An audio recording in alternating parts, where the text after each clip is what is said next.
Systémie de l'esprit, partie 4, thérapie fonctionnaliste et thérapie transformatrice. Une thérapie a-t-elle pour but de rendre le patient plus conforme à ses propres attentes et aux attentes de la société dans son ensemble, ou au contraire est-ce qu'une thérapie doit aider le patient à s'engager sur un chemin véritablement divergent? Qu'est-ce qui permet d'évaluer qu'une thérapie a été bénéfique? Nous vivons encore fortement dans le règne de la technique et de la technologie au service de notre ego, et la grande question aujourd'hui est souvent, est-ce que nous avons des preuves que ça marche? Je pense qu'avant de se demander ça, il faudrait d'abord se poser une autre question. Que cherchons-nous à atteindre? La disparition des symptômes ou un changement intérieur plus profond?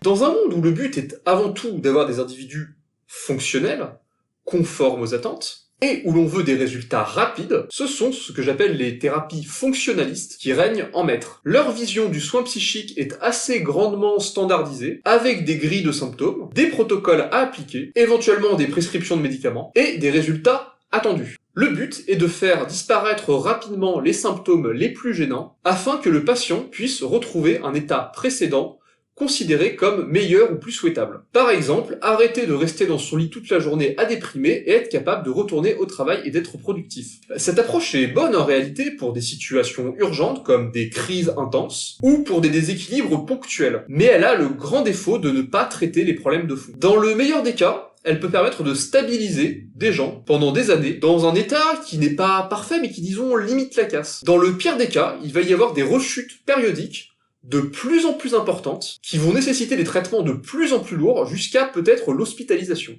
Et puis, il y a les thérapies transformatrices. Elles amènent sur un chemin souvent plus long et plus incertain, où la relation humaine, l'empirisme et le savoir-faire acquis par l'expérience reprennent toute leur importance. Certaines thérapies qui portent le même nom peuvent être fonctionnalistes ou transformatrices en fonction des sous-courants et des types de thérapeutes. C'est pourquoi je ne me permettrai pas de donner de liste ici de qu'est-ce qui est une thérapie transformatrice et qu'est-ce qui est une thérapie fonctionnaliste. Dans l'approche transformatrice, le but est de retrouver les causes profondes du mal-être et les refoulements émotionnels associés.